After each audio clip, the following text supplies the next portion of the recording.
ada seorang laki-laki di tanah Uz bernama Ayub. Orang itu saleh dan jujur. Ia takut akan Allah dan menjauhi kejahatan. Ia mendapat 7 anak laki-laki dan 3 anak perempuan. Ia memiliki 7.000 ekor kambing domba, 3.000 ekor unta, 500 pasang lembu, 500 keledai betina dan budak-budak dalam jumlah yang sangat besar, sehingga orang itu adalah yang terkaya dari semua orang di sebelah timur. Anak-anaknya yang lelaki biasa mengadakan pesta di rumah mereka masing-masing menurut giliran, dan ketiga saudara perempuan mereka diundang untuk makan dan minum bersama-sama mereka. Setiap kali apabila hari-hari pesta telah berlalu, Ayub memanggil mereka dan menguduskan mereka. Keesokan harinya, pagi-pagi, bangunlah Ayub, lalu mempersembahkan korban bakaran sebanyak jumlah mereka sekalian, sebab pikirnya, mungkin anak-anakku sudah berbuat dosa dan telah mengutuki Allah di dalam hati.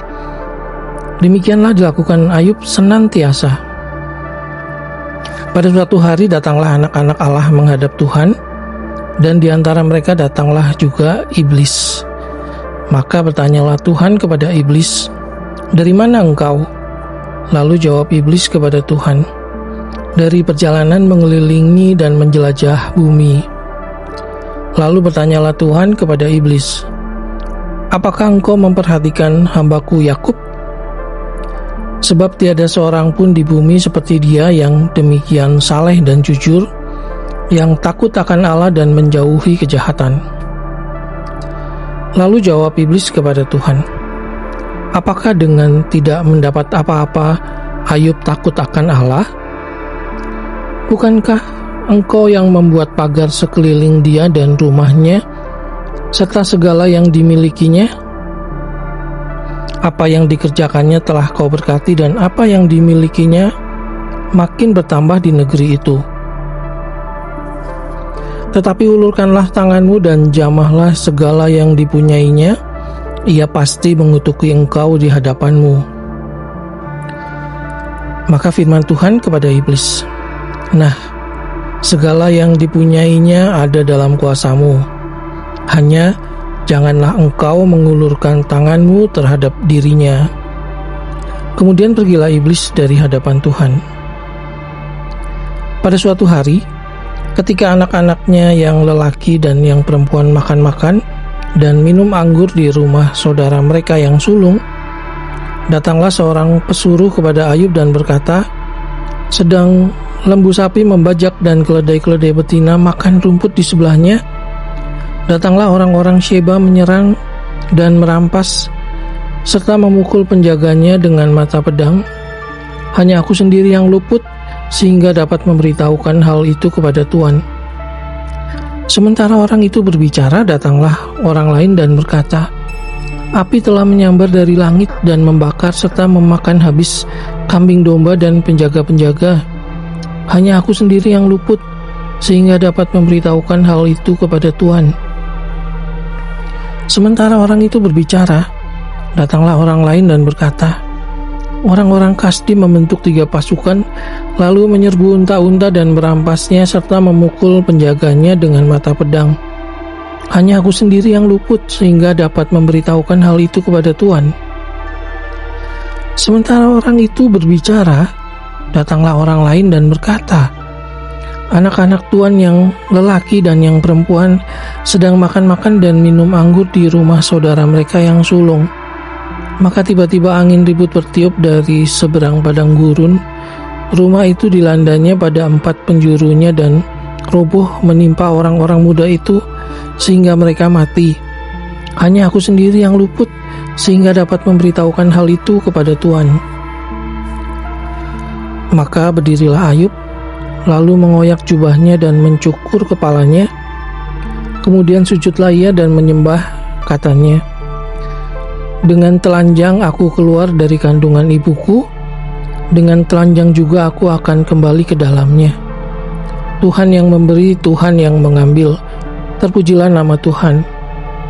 Dalam kesemuanya itu Ayub tidak berbuat dosa, dan tidak menuduh Allah berbuat yang kurang patut. Pada suatu hari datanglah anak-anak Allah menghadap Tuhan, dan di antara mereka datang juga iblis untuk menghadap Tuhan. Maka bertanyalah Tuhan kepada iblis, "Dari mana engkau?" Lalu jawab iblis kepada Tuhan, "Dari perjalanan mengelilingi dan menjelajah bumi." Firman Tuhan kepada iblis, "Apakah engkau memperhatikan hambaku ya Ayub? Sebab tiada seorang pun di bumi seperti dia, yang demikian saleh dan jujur, yang takut akan Allah dan menjauhi kejahatan.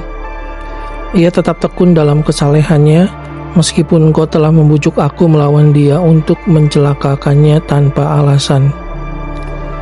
Lalu jawab iblis kepada Tuhan, "Kulit ganti kulit.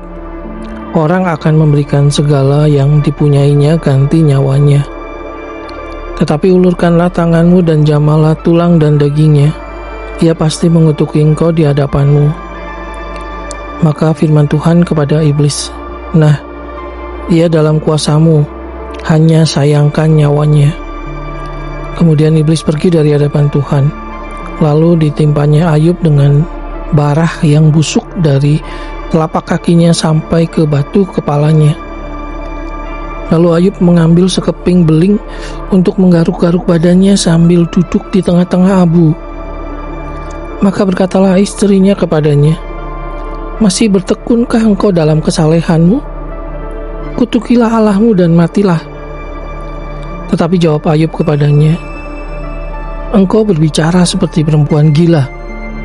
Apakah kita mau menerima yang baik dari Allah, tetapi tidak mau menerima yang buruk?" Dalam kesemuanya itu, Ayub tidak berbuat dosa dengan bibirnya. Ketika ketiga sahabat Ayub mendengar kabar tentang segala malapetaka yang menimpa dia, maka datanglah mereka dari tempatnya masing-masing, yakni Elifas orang Teman, dan Bildad orang Suah, serta Zofar orang Naamah. Mereka bersepakat untuk mengucapkan belasungkawa kepadanya dan menghibur dia. Ketika mereka memandang dari jauh, mereka tidak mengenalnya lagi. Lalu menangislah mereka dengan suara nyaring. Mereka mengoyak jubahnya dan menaburkan debu di kepala terhadap langit. Lalu mereka duduk bersama-sama dia di tanah selama 7 hari 7 malam. Seorang pun tidak mengucapkan sepatah kata kepadanya, karena mereka melihat bahwa sangat berat penderitaannya.